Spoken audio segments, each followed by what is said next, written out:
Saan natin sa uma? Oo. Ito ang aming buhay dito sa bukid. Ayan po, nag-arado kasama.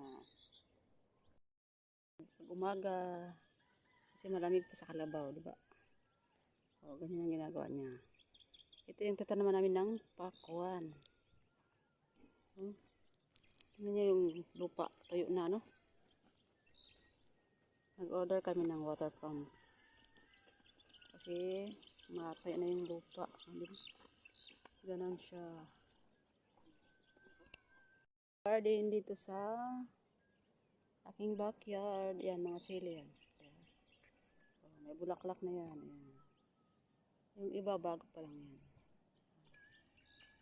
Ayan siya. May okra. Sari-saring tanim. Ayan. Tapos ako na may magagamas doon sa kabila.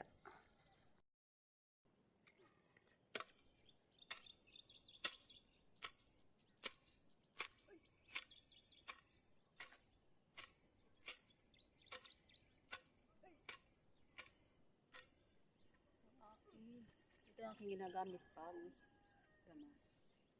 Para hindi sakit sa likod, di ba?